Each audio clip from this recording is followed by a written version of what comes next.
What is going on, everybody? This is the Clean Hits Hockey Podcast. I am your host, Brad. We got Corey. We got Trent. How are you guys doing? This has been a little bumpy start to the new year of 2025. It has indeed, yes.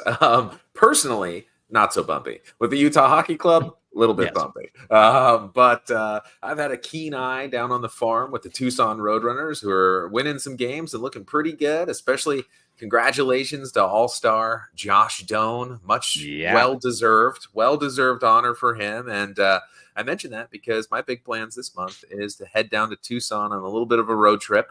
It's my birthday. It was my birthday this week, and my wife gifted me some Roadrunners tickets and a hotel stay. And I'm going to bring my wife and our two little rascals down there to Tucson, going down the I-10 to see what the Roadrunners have to offer for us. So really excited about that trip coming up. I'm doing my best to cram in as many recorded, archived Roadrunners games as possible before the trip so I can be well-versed. I'm watching it with my kids at night, getting them all pumped up, learning the player names so that they can be excited for the trip as well. And I will be releasing a Roadrunners notebook article next week with some of my thoughts and findings from my Roadrunners deep dive. So that's really it for me, man. World Juniors was dominating the television cycle of the household earlier this month, and now it's the AHL. So that's the life of Clean Hits Trent. Hockey on all the time, every screen. And you are kind of our prospecting draft guru. Be sure to be subscribed to our written content at cleanhitshockey.com, especially if you're interested about that Utah Hockey Club prospect pipeline. Again, just like Trent mentioned, he's going to have a nice notebook coming out on the Roadrunners. It's one of the areas we haven't covered too much yet. You've done some of the CHL coverage, kind of talking about the upcoming draft and some of the prospects that may be around the range where Utah Hockey Club could be drafting. But the AHL, which is a very important piece to the organization, is one thing that we haven't completely covered. So it's pretty exciting that you're going to be doing that this month. And we can't wait to see some of that documentation of going down to the old Pueblo, like you like to say, and seeing a Roadrunners game live. And happy belated birthday. I didn't get to say that to you, which means I think we got to send you a Dylan Gunther Costco shirt. I mean, it was all the rage during the holiday break. We had that awesome little snippet on ESPN where Cole Bagley from KSL's picture of Dylan Gunther holding up the shirt made it to a national broadcast. If you would like to get one of these awesome shirts, you can go to shop.cleanhitshockey.com. And you can find all of our merch there. That's a great way to support the show, support the blog, or, of course, subscribing to the blog at cleanhitshockey.com. So tons of way to give us some love. We obviously appreciate it, but we also just really, really love building this community in general. So let's all have some fun and keep on clubbing on. Corey, how have you been? Happy New Year to you. Happy New Year. I mean, it's January in Toronto, right? So it's cold. It's very cold. It's like the team right now, Utah Hockey Club, on a bit of a cold snap. But at the same time, to go off the Tucson theme there, starting to see the players coming back today, right? Connor Ingram joining Utah again off of his conditioning stint, which is kind of the first player to come back from the massive string of injuries we saw earlier in the year. So hopefully better things are to come. Yeah, and let's kind of talk about how it's been going before we get to the next part of our show today. And in case you did not see the thumbnail or the title, because you just click play on the new releases, we are going to be doing kind of our mid-season rewards. We're going to be doing all the different NHL awards and assigning one of the Utah Hockey Club players to it. But right now, they are 3-5-2 in the last 10 games. 1-5-1 in the last 7, which sounds a lot worse, and 1-3-1 in the last 5. I know the team was dealing with a little bit of the flu.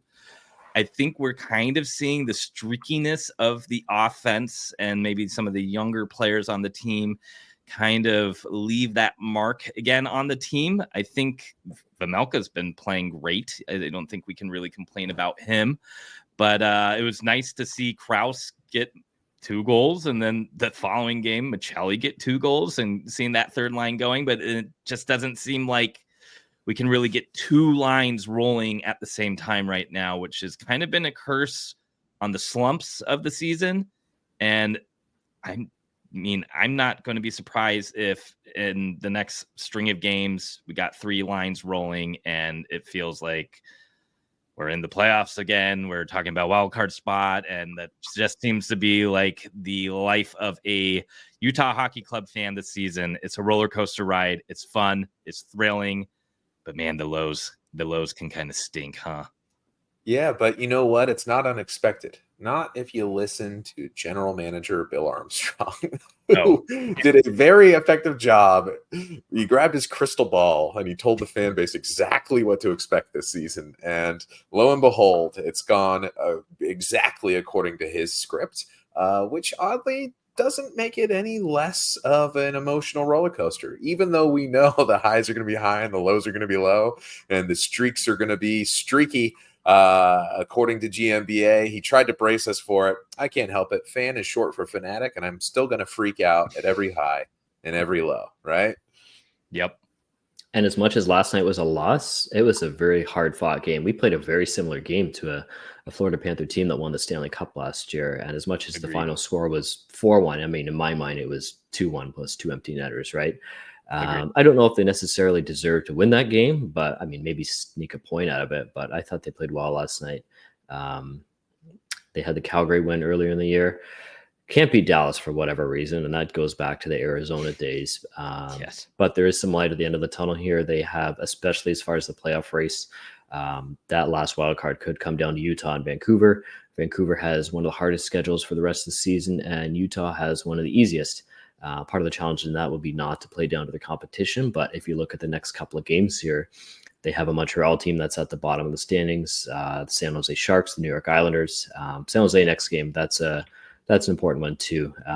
Again, they're at the bottom, but that's a team that looks like there's a bit of a budding rivalry here, right? So I think we'll see this team, especially coming off a bit of a frustrating loss to Florida, where maybe they thought they deserved a better result going into a San Jose games where things were a little bit spicy last time. Maybe that really amps up the players to come away with a victory in that game.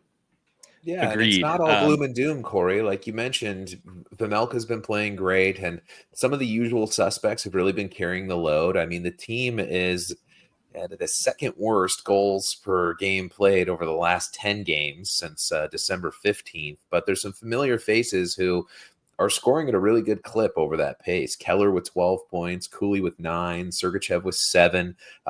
So it's really just some of that secondary scoring that needs to get going again. We saw Krause and Michelli have a couple of goals, but that's really all they've done over that span is those 2 points in the 10 games. Michael Kesselring, friend of the show, the Kessel King, has lost a little bit of his scoring touch over that time frame. He's actually pointless over the last 10. So look for a big rebound from him. I think that, yeah, exactly right, Corey. He needs a clean hits bump again. Let's get him back on, pump his tires a little bit, get him going. So it's nice to see that the goalie is holding the fort. We're not in the bottom 10 in goals against in that span. It's really just that familiar story of that third line really needing to get going on a more consistent basis to help us dig out of this hole a little bit, right, Brad? Yeah, or even just two lines on the same night. It feels like it's either you get one power play goal and then the second or first line or third line in the past couple games gets a couple goals or one goal. And then that's that. So, you're not going to win many games if you can only get 2 goals on the scoreboard. So having multiple lines being productive with a decent power play is really what's going to continue to secure some wins. I mean, it sounds dumb, but it wasn't Paul Maurice's quote of the Florida Panthers head coach of how do you win? You just score more than the other team. Excuse me if I totally butchered that, but we were just kind of chatting about it last night. But the goaltending's not a problem. The defense, obviously, it's maybe not as dynamic as it could be. And we got a little updates of maybe adding more to it coming up here very soon, or at least in the next couple of weeks. But you can't really just point fingers at the blue line saying there's bad man-to-man coverage, bad zone coverage, bad pinches all the time, because I'm not seeing that. I'm seeing decently solid play. Again, the dynamics of the blue line's a little bit off kilter right now, I feel. But a lot of these games feel kind of winnable, and that's a good thing. That's not a bad thing. It's a young team. There's more talent on the way. There's growing pains. And again, we're missing 2 top 4 defensemen. So it's a weird feeling. And that's a great point, Brad. Like, the D core is holding its act together despite long odds to do so, with such terrible injuries on that right side with Durzi, Marino, and Lamoureux all out. They have every excuse to be just getting absolutely blown out every game, right? Missing all those key defensemen, and they haven't.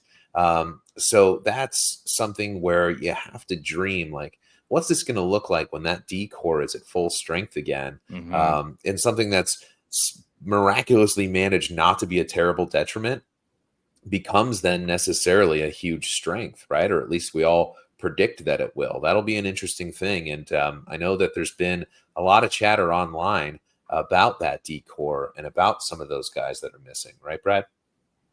Yeah, agreed. And speaking of those guys that are missing, you may have seen some of the Utah beat reporters talking about it, like Bell and friend Cole and Brogan.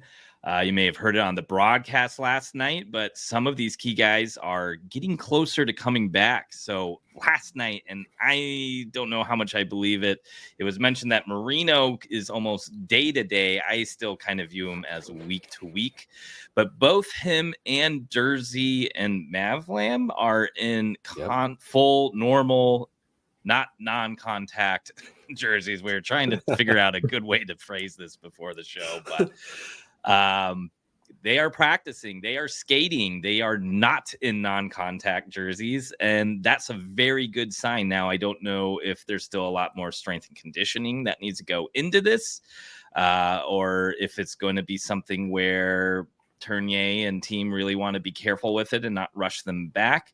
And even once they come back, I think we need to temper our expectations. I'm not going to say that Marino is just going to go right up there with the top line with Sergachev. I think we're probably going to see these guys get kind of bottom pairing minutes, maybe not too much specialty team time, and then kind of slowly work their way in. Corey, what do you think of that? Yeah, I think that's fair. I think at some point, John Marino will take over that top spot in place of Olli Maatta with Mikhail Sergachev, but he's going to enter the lineup on that bottom pair in place of a player like Vladislav Kolyachonok, a player like Juuso Valimaki. And I think there's a lot of excitement around John Marino. He's kind of somebody who's, I mean, not only with the injury, but he's kind of hidden in the background too, because he was acquired within minutes of the Sergachev trade, right? The huge Sergachev trade. So it was kind of hidden.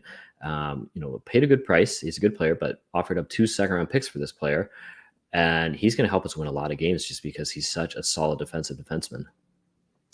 Yeah, and when you have guys like him and like guys like Maatta, it allows people like Kesselring or the Durzis and Sergachevs to open up their style of play a little bit more, maybe take longer, deeper pinches into the offensive zone, maybe kind of drive through the slot in the middle of the ice and take a little bit more risk than they normally would, because they know they got a guy who's reliable, who can kind of play that shutdown role and catch up to any, let's just say, outlet passes or maybe mistakes that, or even just a turnover that may happen when you take those risks. So when we talk about Kesselring, his offensive production kind of going down, it could be possibly that he's just having to hold it down on the back end a little bit more and not able to take those risks that he would like to, or not really use some of those offensive instincts that we know he does have. So it's going to be really important for a guy like Marino to come in. He may be one of those guys you don't really notice that much. And generally with defensive defensemen like him, that's a good thing.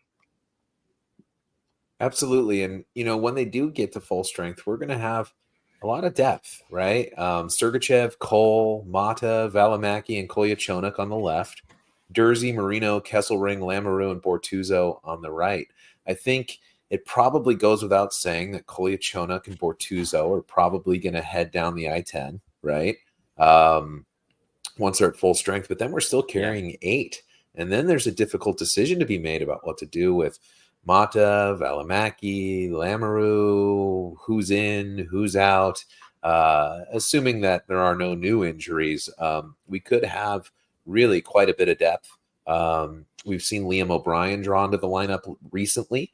Andre Tierney has been known to go for 7D, 11 forwards. So it could be that only one of those defensemen needs to sit, and he'll be joining Liam O'Brien in the press box potentially.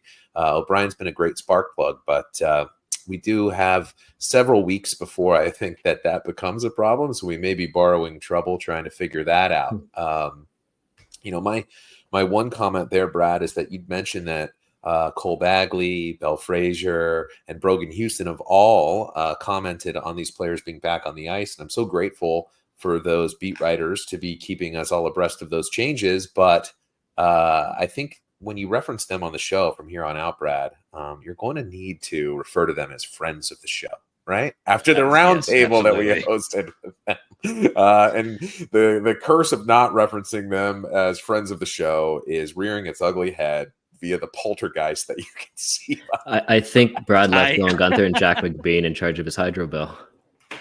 Yes. Yeah, I don't know exactly what's going on. I think we may have a stalled bus outside if you're not watching the actual YouTube video of this. I have flashing lights behind me, and they are getting faster. I'm going to just turn off my camera really quick and take a peek and see what's going on. Before I do, maybe we transition to talk about some other interesting news about the potential name that Bell Frazier dropped. Yes, why don't you go address whatever that is? Thoughts and prayers with Brad. I don't know if that's an electrical short due to his plumbing issue. I don't know if he's got a Yeti ripping out all of the electrical cables out of his electrical box on the side of his home or what. But Bell Frazier, as Brad mentioned, friend of the show, Bell Frazier. Let me make sure. Yeah, see? I said friend of the show. The curse did not come into my office. She dropped a piece today giving a little bit of an update to the fans, a little bit of a tease about what might be happening with that name. Talking about accelerated trademark process, timelines being shortened, the fact that they had registered those trademarks all those months ago, kind of giving them a priority advantage to cut in line a little bit to get this all sorted out.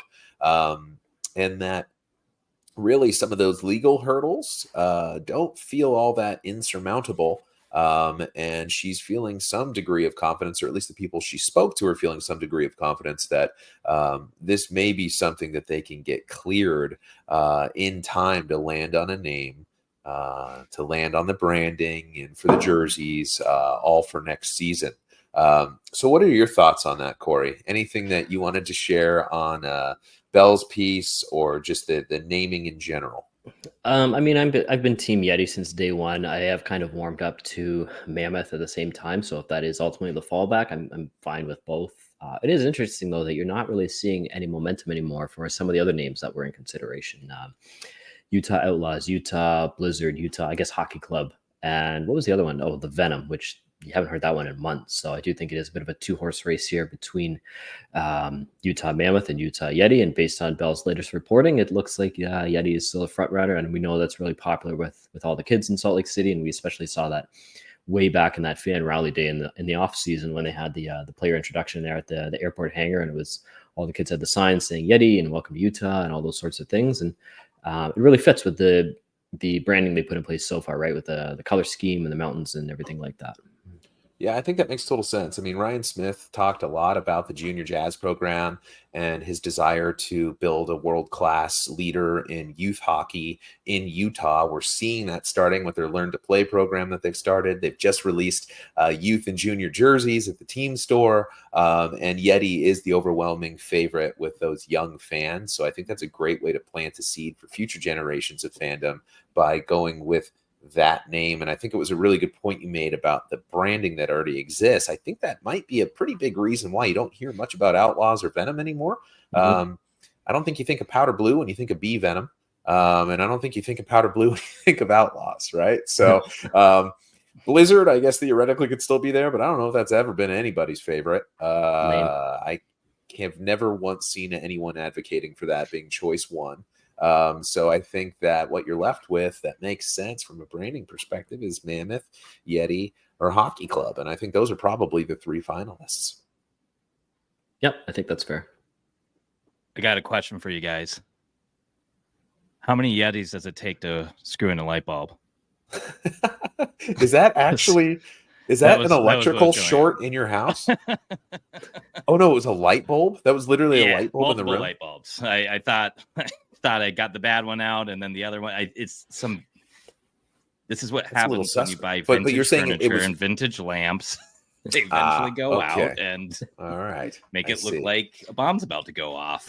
So we are going to go do the overhead lighting. Not my favorite, but we'll deal with it.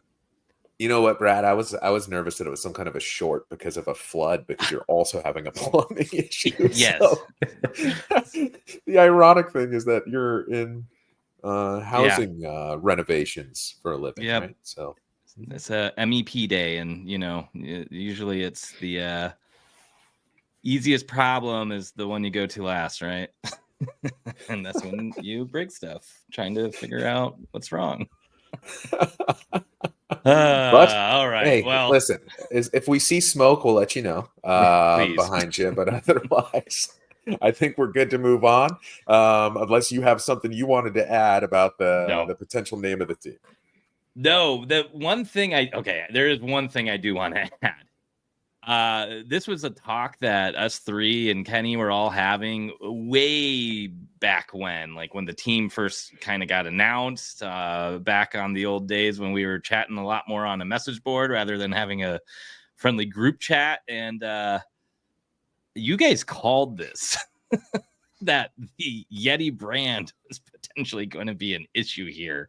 And especially with their trademarks and everything that they're doing with the NHL in general. And it's funny to see it all just kind of fall, and the dominoes just go right back to what we were talking about back in April and May. So right. They say money talks, BS walks, right? So I think that this is the kind of problem that you can pay to make go away. So I think it really boils down to how much the ownership group really, really, really wants this, and how much it's worth it to them. So that was not what the gist of Bell's article was. That's just a Trent special based on nothing. So you're welcome, Clean Hits audience, for that completely baseless speculation. But in what I know about the world and how it works, it seems to me like there's probably a go away price for this problem. So perhaps that's already been agreed upon. And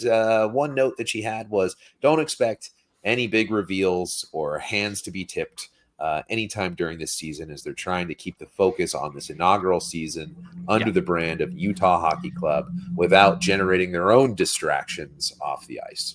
Yeah, like a flickering light bulb behind you. What's going to be fun next season, too, is once they do reveal the nickname and potentially new jerseys, it's going to almost feel like having a new team again.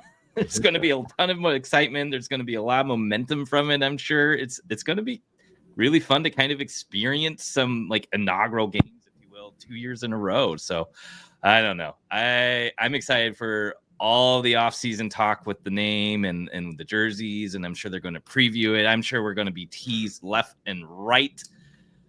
So get your checkbooks out. Make sure you pick up an extra summer job, because it's going to be time to buy some new sweaters come October.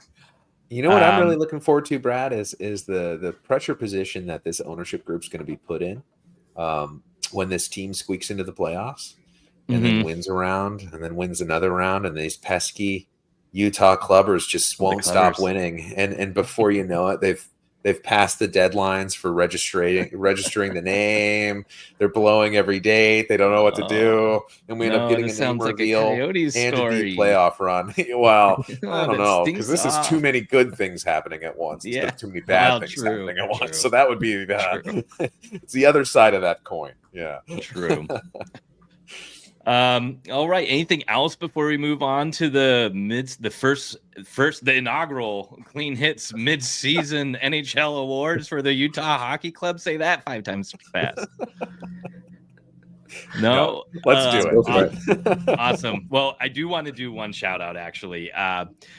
Tomorrow night at the Delta Center, we are going to have a bunch of Clean Hits Utah Hockey Club fans that have flown all the way in from Australia. So shout out to Flo and all of her friends who are going to be attending that game. They've been going around the country taking in the NHL, and they will be at the game. So if you're sitting next to an Aussie, make sure you say hi. And if you want to join a fantastic community that we're building, you can find all of us and a ton of other Utah Hockey Club fans at discord.cleanhits.hockey.com. Come join the fun. We're having a killer time with it there. Game day threads are just completely wild and tons of great insight there. So definitely have fun with us all and join that community. And again, big shout out to all the Aussies who made it all the way around the world to catch the Utah Hockey Club. Well, without further ado, Trent, you want to take it away with our awards segment? Again, we're going to go through each one of the NHL awards that are handed out at the end of the season, but we're not going to bother with any of the other 31 teams. We're going to strictly do it for the Utah Hockey Club only halfway through the season. Yes. That's right. These are the mid-season awards just for the Utah Hockey Club, but we're using the NHL trophies as our guide for who we want to recognize in this moment as we approach the midpoint of the season. So the big one is the Hart Memorial Trophy, which goes to the MVP, the league MVP. In this case, our finalists are Clayton Keller, Mikhail Sergachev, and Karel Vejmelka. So those are the three that we picked at the midpoint here as our MVP candidates. My vote goes to Sergachev. Brad, who are you voting for? If you asked me earlier today, or if you asked me on the roundtable podcast that we had with the Killer Bees and the three beat reporters, I probably would have said Sergachev, and I believe I did. After last night's game and Vejmelka kind of holding the team together again and kind of reflecting on all this, I am actually going to pick Vejmelka here. We may have a complete disagreement between all three of us, but I think even with Sergachev holding down the blue line with all the injuries and how important that's been, with Keller being the top point producer and how important that's been, this could look a lot different if Vejmelka wasn't playing the way he was with Ingram's not being able to start. And even if Ingram was able to start and we had some inconsistencies with goaltending, this could have been a very, very wild ride as well. So my vote will be Vejmelka here. And it would be a three-way tie too, because my vote would go to Captain Clayton Keller. And I think of all the awards, this is probably the closest one in terms of who should win it. And that's not necessarily a bad thing when you have multiple players competing for who can be the number one MVP of your team. And I think of a player like Mikhail Sergachev, who came out of the shadow of Victor Hedman and coming into Utah being a number one defenseman for the first time, has taken on that role, has taken on a crazy amount of minutes. I still think he's number 2 or 3 league wide and averaging, it's close to 23 minutes a night. He's played very well. At the same time, I think he's dropped off a little bit in recent weeks. And I think primarily that is because of the insane workload he's had this year. So you can't really fault him for that. But at the same time, I think of Clayton Keller, who first-year captain, we just saw last night, this is the fastest he's ever got to 40 points. He's always in the lineup. I know he missed the one game with the flu, but he's never hurt. He's on pace to play 81 games. He's on pace to hit, I think it's 83 points, which is 2 points off his career high. He could still break that. He's our most important player offensively. He leads the team in scoring. So Clayton Keller would get my vote. That's a great point, Corey. Going wire to wire, I think that with Mikhail Sergachev being the clear pick until maybe the last 5 or 10 games, when the workload, I think, is starting to take a bit of a toll. We're starting to see a couple of cracks in the foundation there. He's starting to look a little bit human. Meanwhile, Karel Vejmelka wasn't much of a factor early in the season, right? Because we hadn't really gone to him full time. So if you're talking about a wire-to-wire consistent MVP, I think it's got to be the captain. So I think I'm going to go ahead and change my vote, side with Corey, and go with Clayton Keller. And with you, Brad, it doesn't really matter because there's 2 of us and the majority wins. So that's it. Clayton Keller is the clean all right. hits And you know what? That was MVP. such a good argument. I will I will adjust, and I will say Keller as well. And let's There we just go. tip the hat to Keller, give him a little goal horn. First annual Utah Hockey Club Too Clean many. Hits Award Hart Memorial Trophy.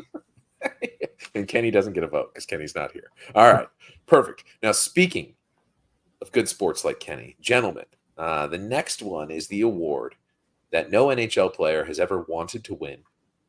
No NHL player has ever been excited to win. It's the award that nobody wants.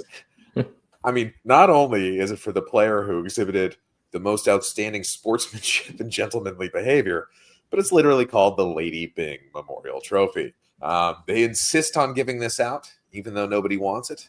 And we have decided to create some finalists and award it to somebody here on the Utah Hockey Club, just for tradition's sake, which I guess is probably why the NHL does it. And who we've landed on as our finalists are Nick Bjugstad, Stenlund, and Schmaltz. Kevin Stenlund and Nick Schmaltz. Now, I had initially leaned towards Nick Bjugstad just because he's a peach of a guy. I met him. He's super nice to my kids. He's a really, really friendly guy. He's got a great reputation of being a sweetheart. So I had no good reason for picking Nick Bjugstad other than that. But shockingly, Clean Hits Corey came up with an actual reason for picking a guy, and it wasn't Bjugstad. Corey, do you want to illuminate us on that?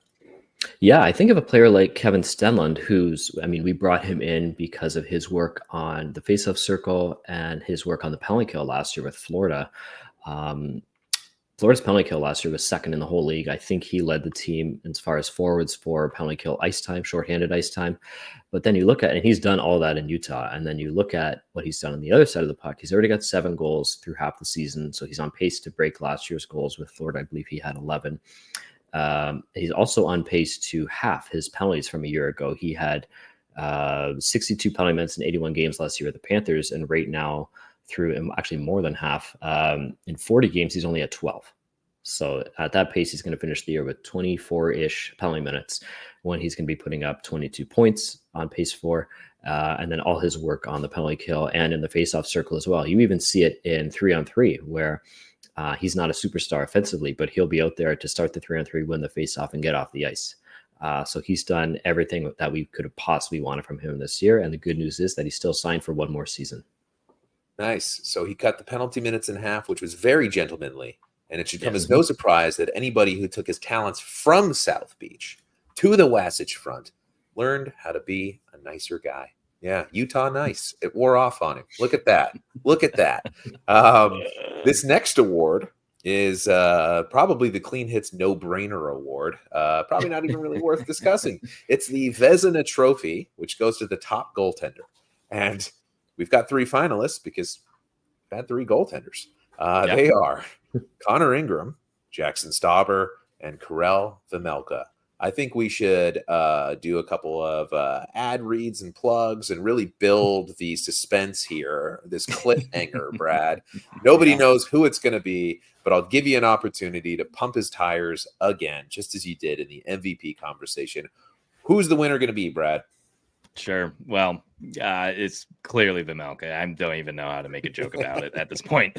I mean, we've seen this player for several years now. He was fantastic when he first played for the Coyotes and kind of came out of nowhere, and then has struggled and had some up and downs ever since. And I don't think anybody here really expected him to be putting on this type of performance. And I mean, at certain games, especially like that Carolina one, putting the team on his back and straight up winning for them. Yeah, I think he's still in the top 5 for goals saved above expected, and in all rationale should probably be in the top 5, definitely top 10 right now for the full NHL version of this award for voting. Just extremely impressive. And again, I think we would be not even considering a wild card spot if Ingram was on leave like he is and Vejmelka was not playing lights out like he is. So there's only really one candidate here, and he is getting the award for good reason. And you never know, maybe if he keeps this up, we could actually be seeing him in the Vegas top 3 when they do the awards back in June. Yeah, there you go. That he's the one person on our entire list who has a realistic shot of winning the national version of these hypothetical Utah awards. He's the one guy. So congrats to him. And I think if we opened up the voting beyond clean hits and included the entirety of the Delta Center, we would know who the clear option is there because they're chanting his name. They're falling in love with him. I think he probably would have won the Delta Center MVP voting too. But they don't get a vote. We do. He's won the Vezina and not the Hart. This next one is a no-brainer also. And so much so that we decided to just make an executive decision and switch up the format. So the Calder Memorial Trophy goes to the most outstanding rookie player in the NHL. And the Utah finalists for this that we landed on were Kolyachonok, Lamora, and Stauber, with the obvious winner being Lamora there. I mean, it's going to be Mav Lam. So obvious that I think we should probably not make it about rookies, but maybe players under 21 and kick out, Vladdy Kolyachonok and Jackson Stauber. You're getting the boot, and we're putting Dylan Gunnar Gunther, the Costco hero himself, and Logan Cooley in the mix with Mav Lam, who goes from no-brainer favorite to very obvious also ran. And this is going to be a Gunther versus Cooley debate. Corey, who's your pick? You know what? They've gone back and forth throughout the whole year, but I would vote for Logan Cooley. I think we have a budding one center before our eyes here. You look at just the place he can make, his two-way game, how much that's evolved. I think he leads the team in plus minus. If not, he's very close. You look at just the offensive magic he can do. He almost had I don't even know how to describe that near goal last night against the Panthers when he's coming in and then he turns on the brakes and goes backwards and through the legs. And then Bob Brodsky was a little bit stunned by it. But if that went in, you don't even have to play the rest of the year. That's already the goal of the year for the 2024-25 season. Corey, I saw that goal and that attempt, that shot, and I showed it to my wife, and my younger son was getting ready for bed. And I go, oh, man, when he gets down here, I'm going to show it to him. And she said, you may never show him this because he won't score another goal this season because he's going to try this move every time he gets any open eyes. You're his coach. You should know better. Do not show him this clip until he's at least 12 and has some maturity to handle it, because I'm afraid that the Utah Hockey Club Learn to Play program is going to have nothing but kindergartners and first graders out there trying to do the reverse shot between the legs on the guys doing the Cooley out there. So any youngsters listening to this podcast, watch it, enjoy it, don't try it. But my vote would go to Cooley. Part of the reason too is, I mean, at the end of the day, Dylan Gunther is going to get his 30, 35, 40 goals, but just a very streaky player too, right? We'll take that if that's the end result is he comes up with 35-ish goals, but at the same time, it's 8 games now without a goal. If it was a little bit more spread out, I think it'd be a little closer in my mind. I don't think it's a blowout in terms of Logan Cooley, but Logan Cooley is my vote. And the two-way play. That's an interesting point you make about Gunther going a little bit cold. He has, and he's not alone. Jack McBain's only got 2 points in his last 10 games played. Gunther 5, Cooley 7. And, we watched the sort of MTV Cribs style behind the scenes, Jack McBain and and Dylan Gunther house tour, right? And there was some alarming news, like a pretty gnarly revelation that came to the forefront, which is that their inflatable Costco hot tub was actually broken. It's no longer working.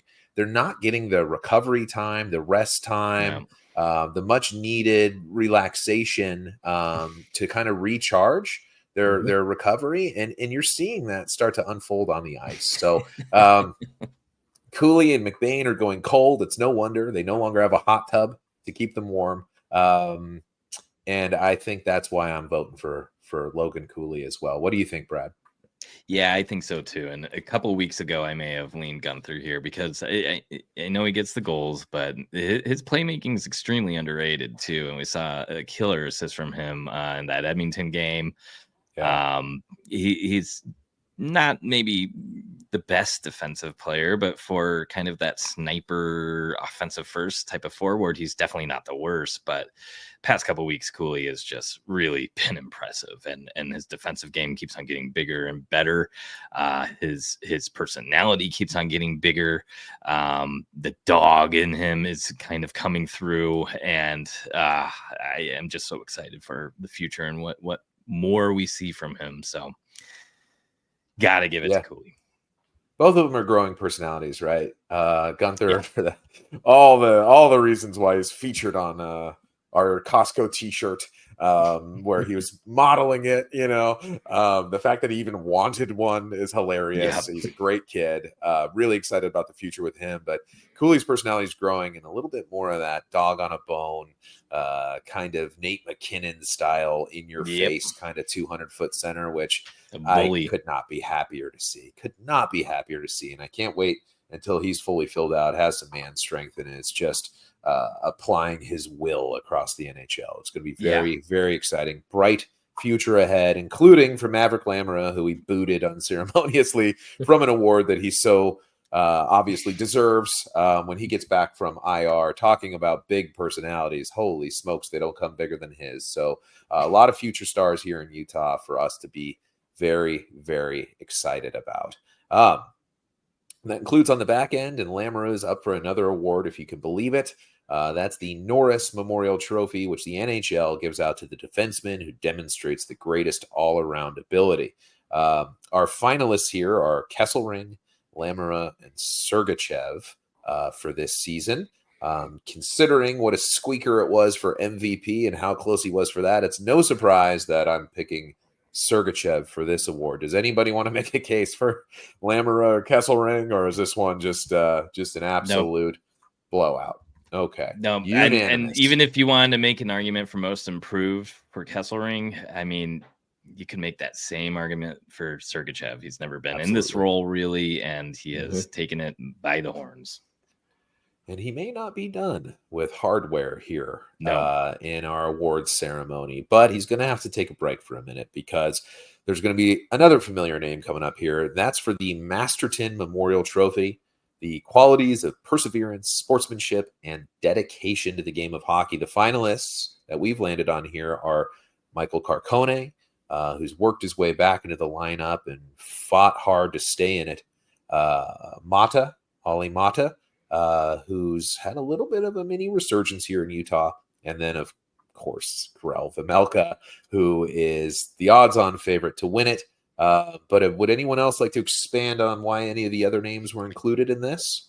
You know what? I think I would vote for Olli Mata, where you look at where he was in Detroit. He was a depth defenseman, and he came into Utah and immediately, he talked about the organization, how great it is, how everyone in the locker room treated him well.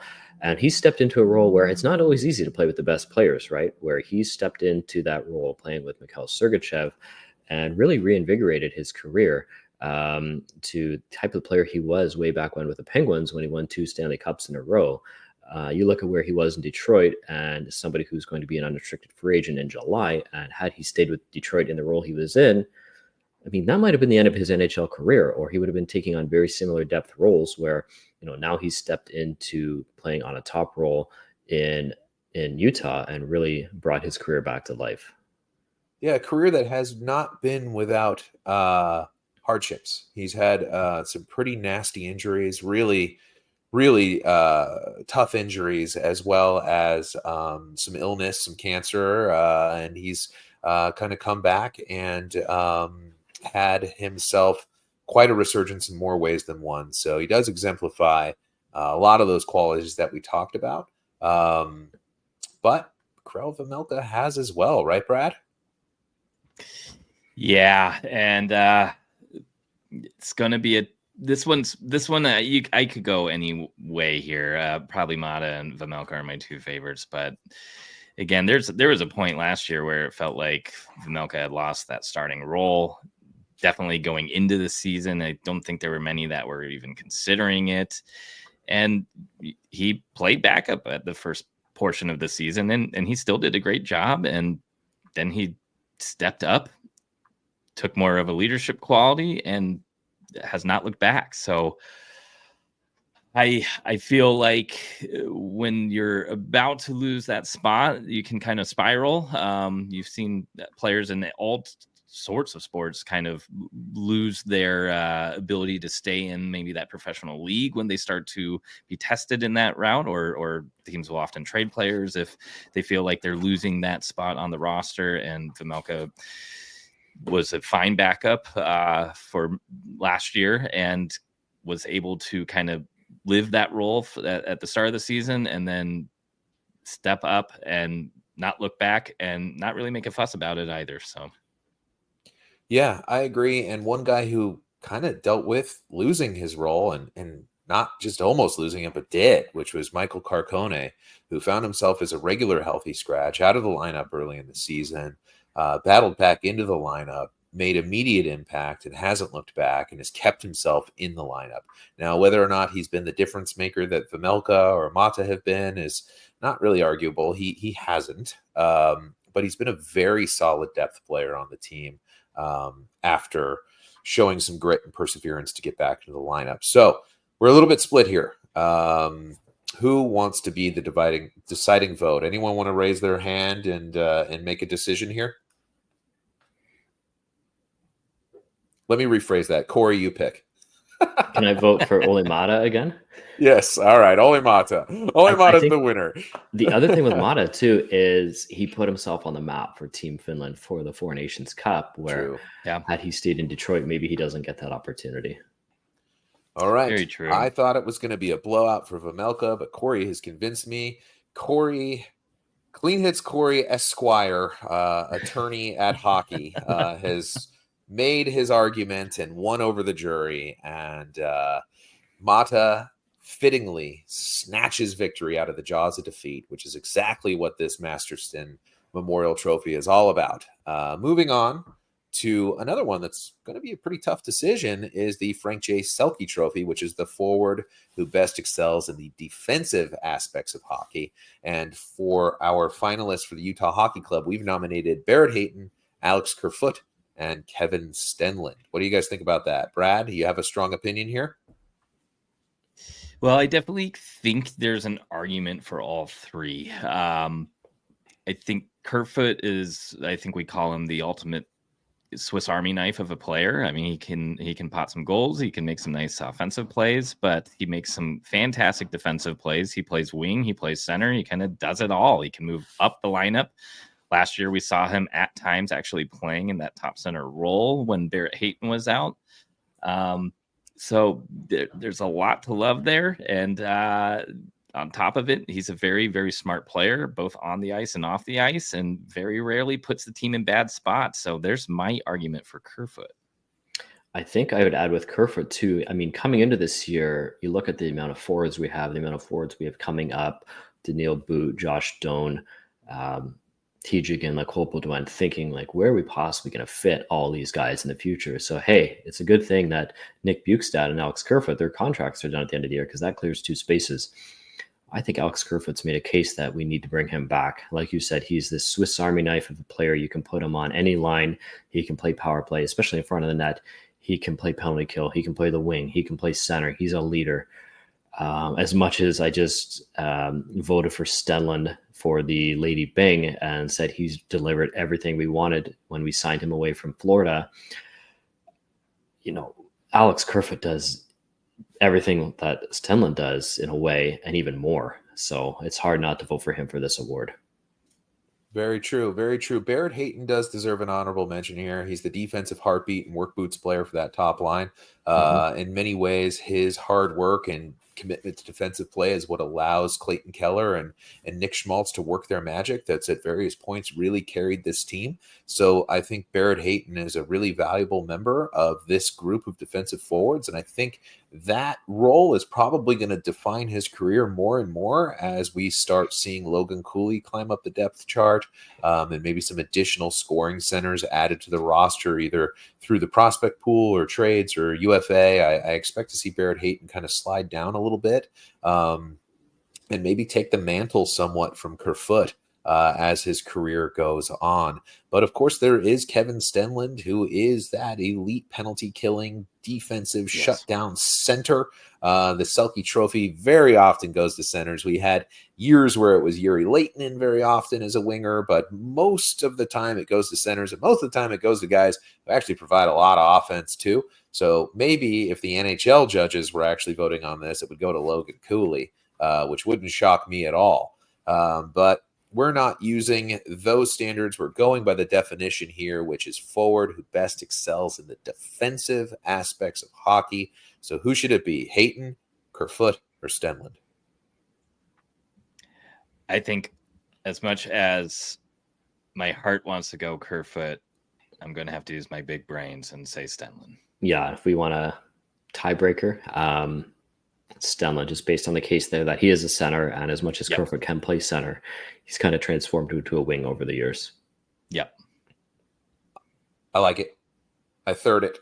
There we go. Yes, Kevin Stenlund is the winner of the Selke Trophy of just Utah, just mid-season, just on the Clean Hits podcast. Perfect. What an honor. I think that just as the Florida Panthers ceremoniously delivered him his Stanley Cup ring, I think that we need to get Cole Bagley to deliver him a Clean Hits t-shirt, which I'm sure he will accept with all of the gravity and ceremony that he received the ring with. I'm sure it will be just as important to him to be the Clean Hits mid-season NHL award winner of not only the Lady Byng, but the Frank J. Selke Trophy.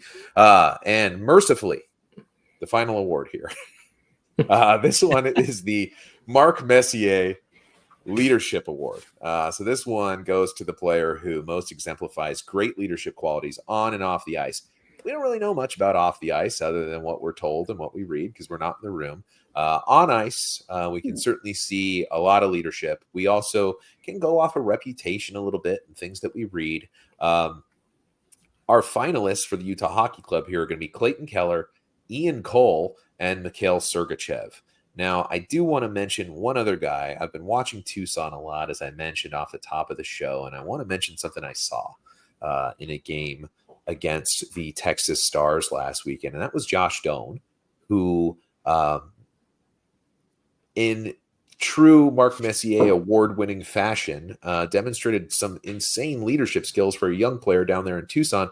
I saw him pass up 2 empty net goals, not one, but 2, to give the puck to a line mate for a gimme tap in to finish a game. Now, these were chances that Doan generated himself, generated the turnover, beat the defender, got in alone on the empty net, and rather than burying both opportunities, he opted to dish one to first Aku Rati, who hadn't scored since I think October, to get the monkey off of his back, and then next to Cameron Hebig, who was looking to complete a hat trick. So Josh Doan, a guy who's down on the farm, looking to get his way up to the NHL, get called up, rather than padding his goal stats, elected to be a good guy and a good teammate and a good leader, and get his line mates the puck. It was just something that was extremely impressive to me, very heartening, and made me really excited for the future that we have when Josh Doan joins the NHL club.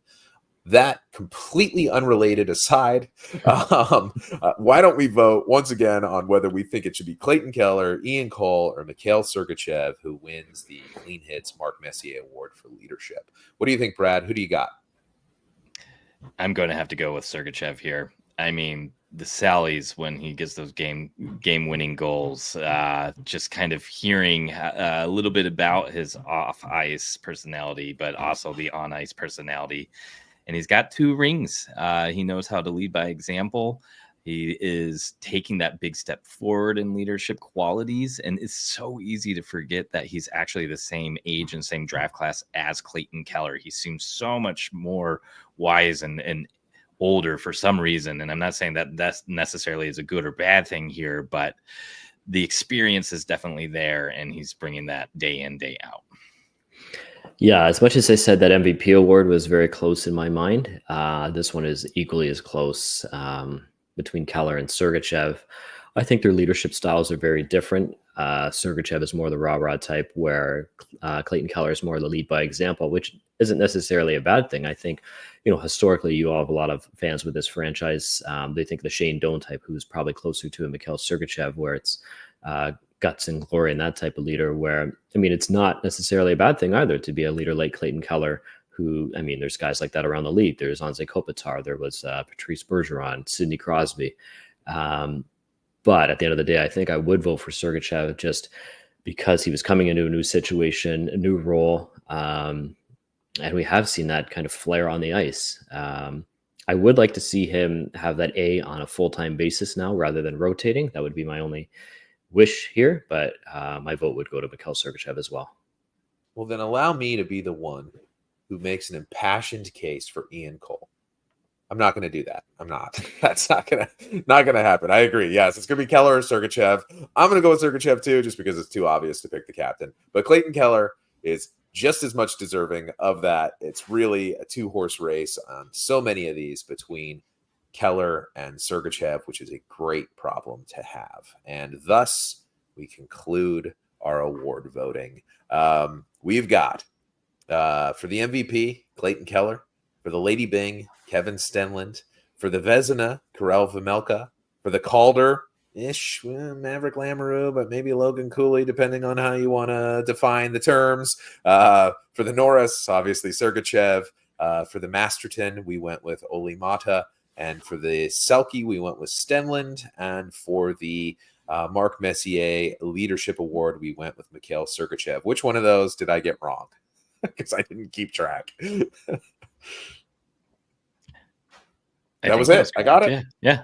All right. Hey, all right. Good. I got it. Which one did we get wrong? Let us know. Give us some feedback at how we did. And we're going to have to do this again at the end of the season. This was pretty fun. Absolutely. Yes. Let us know in the comments. Let us know in the Discord. Join the Discord, please. It's free. It's easy to join. It's the much nicer, much safer, much less negative and weird version of Twitter. There's tons of conversation in there. Game day threads are amazing. We've got people who've become a part of the community, flying in from all over the country, all over the world, and documenting their trip right there in the Discord. So tons and tons of amazing content from this wonderful community of fans that we're building. So come on in to the Discord. Let us know what your votes are, or in the comments here on YouTube or on X, or you can just shout them at your car radio, mail them to us if you want. Yeah, mail them. Put them in an envelope. Send them to Austin Center. Facer's house. Care. Yeah, no, send them to Austin Facer. Yeah, send all of our mail to him. Care of Clean Hits to SLC Puck. All right. Well, that wraps it up. We got a couple games that seem a little bit easier for the team, so let's see how they do. Otherwise, enjoy this coming weekend, and we will all catch you next week. We got some fantastic shows coming up and some really, really great articles. I know it was a little slow during the holiday break. We were all putting our feet up for a little bit, but make sure you're subscribed to cleanhitshockey.com because we got some articles that will be churning out, including mid-season player grades, AHL notebooks. We're going to try to break down what's going on in that second period and loads more. So definitely give us a follow. Otherwise, have a fantastic day, and we'll catch you next time. Adios. We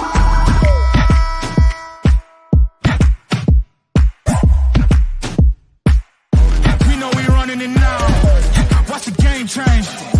Watch the game change. Watch the game change.